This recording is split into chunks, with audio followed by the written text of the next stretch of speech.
Reservation ഒരു വശത്തുണ്ട്. അപ്പോൾ റിസർവേഷൻ കാസ്റ്റ് ബേസ് കൊടുത്തോണ്ടിരിക്കുമ്പോൾ കാസ്റ്റ് ബേസ്ഡ് ഡിസ്ക്രിമിനേഷനും അവിടെ അതിനോടൊപ്പം വളരും. അപ്പോൾ നമുക്ക് ഈ ഡിസ്ക്രിമിനേഷൻ ഒഴിവാക്കണമെന്നുണ്ടെങ്കിൽ കാസ്റ്റ് ബേസ്ഡ് ആയിട്ടുള്ള റിസർവേഷന് പകരം മറ്റൊരു വഴി കണ്ടെത്തി അത് പാരലലി കുറച്ച് നാൾ റൺ ചെയ്ത് ആളുകൾ ഈ പറയുന്ന കാസ്റ്റ് ബേസ്ഡ് ആയിട്ടുള്ള റിസർവേഷൻ ഓപ്റ്റ് ചെയ്യുന്നതിൽ നിന്നും മാറാനുള്ള ഒരു അവസരം കൊടുക്കണം. അങ്ങനെ അത് കുറച്ചുകൊണ്ട് വന്നാലാണ് ഈ കാസ്റ്റ് ബേസ്ഡ് റിസർവേഷൻ ഒഴിവാക്കാൻ പറ്റുള്ളൂ. റിവിഷനും കൂടെ നടത്തണമെന്ന് തോന്നുന്നില്ലേ കാലഘട്ടത്തിനനുസരിച്ച്? കാര്യം സാമൂഹ്യമായിട്ടുള്ള ഉന്നമനമാണല്ലോ, പിന്നോക്കക്കാരുടെ സാമൂഹ്യ ഉന്നമനമാണ് ഇത് ലക്ഷ്യം വെക്കുന്നതെങ്കിൽ കൊടുക്കണം. നിശ്ചിത ഇടവേളകളിൽ ഇത് റിവൈസ് ചെയ്യേണ്ടുന്ന ആവശ്യം കൂടെ ഉണ്ടെന്ന് കൂടെ തോന്നുന്നുണ്ട് റിസർവേഷന്റെ കേസിൽ.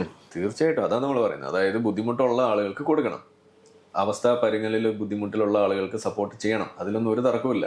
പക്ഷെ അതിന് ഈ വകുപ്പ് നമ്മൾ എടുക്കുമ്പോൾ കാസ്റ്റ് ബേസ്ഡ് ആയിട്ടുള്ള ഒരു സാധനം ചെയ്യുമ്പോൾ അത് കാസ്റ്റ് ബേസ്ഡ് ഡിസ്ക്രിമിനേഷൻ കൂടി നിലനിൽക്കാനുള്ള കാരണമായിട്ടാണ് ഇത് മാറുന്നത്. കാരണം ഇത് രണ്ടും ഉണ്ടാവണം.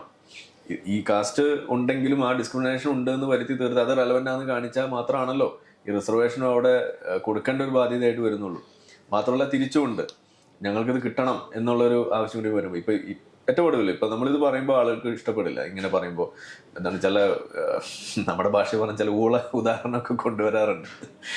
അവർ പറയാ പാരസെറ്റമോള് കൊടുക്കുന്നത് കൊണ്ടാണ് പനി ഉണ്ടാവുന്നത് എന്ന് വരെ പറഞ്ഞു വെക്കുന്ന ചില വിദ്വാന്മാരുണ്ട്.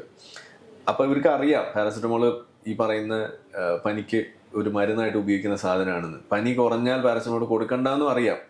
ഓക്കെ, പക്ഷേ ഇതിലൊരു എക്സിറ്റ് പ്ലാൻ ഇല്ല ഈ കാസ്റ്റ് ബേസ്ഡ് റിസർവേഷൻ. അതാണ് ഇതിൻ്റെ ഒരു പ്രശ്നം.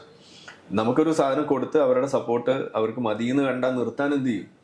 ഇതാണ് ഇതിലെ പ്രശ്നം. അതിപ്പോ നിലവിലൊരു അവകാശവും ഇതൊരു അവകാശമായിട്ട് മാറും, ഒരു പൊളിറ്റിക്കൽ ടൂളുമായി. അതുകൊണ്ടാണ് ഇപ്പോൾ താഴ്ന്ന ജാതികളുടെ ഇടയിൽ തന്നെ സബ് ഗ്രൂപ്പിംഗ്, അതായത് സബ് കാസ്റ്റുകൾ കണ്ടെത്തി അവർക്ക് കൂടുതൽ റെപ്രസെന്റേഷൻ കൊടുക്കണം എന്ന് പറഞ്ഞപ്പോൾ അതിനെതിർത്തത് ആരാ? അതിനെതിർത്തത് ഈ താഴ്ന്ന ജാതിയിൽപ്പെട്ട ആളുകൾ തന്നെയാണ് എതിർത്തത്. അപ്പോൾ അർഹരായവർക്ക് കൊടുക്കണമെന്ന് പറയുകയും അർഹരായവർക്ക് കൊടുക്കാൻ വേണ്ടി സബ് കാസ്റ്റിലേക്ക് അത് കൊടുക്കണമെന്ന് ഒരു ഓർഡർ വന്നപ്പോൾ അതിനെതിർത്തത് ആരാണ്? ഇതേ താഴ്ന്ന ജാതികൾ തന്നെയാണ്. അപ്പോൾ ഇതൊരു ഇരട്ടത്താപ്പാണ്. നമുക്ക് ഈ അവകാശമാകാം. ബ്രാഹ്മണന്റെ കയ്യിൽ നിന്നും ശൂദ്രന് ചോദിക്കാം. പക്ഷെ ശൂദ്രൻ, ഞാനൊരു ഗ്രൂപ്പായിട്ട് പറയുകയാണെങ്കിൽ ആ ശൂദ്രന്റെ ഇടയിലുള്ള ബ്രാഹ്മണനുണ്ട്, ആ ബ്രാഹ്മണന്റെ കയ്യിൽ നിന്നും ഈ ശൂദ്രന്റെ ഇടയിലുള്ള ശൂദ്രനുണ്ട്, അൾട്രാ ലോ ശൂദ്രൻ. അവർക്കിത് ചോദിക്കാൻ പാടില്ല എന്നാണ് ഈ പറയുന്നത്. ഏറ്റവും പുതിയ വാർത്തകളും വിശേഷങ്ങളും വിരൽത്തുമ്പിലറിയാൻ സീ മലയാളം ന്യൂസ് എല്ലാ ഡിജിറ്റൽ പ്ലാറ്റ്ഫോമുകളിലും ലഭ്യം.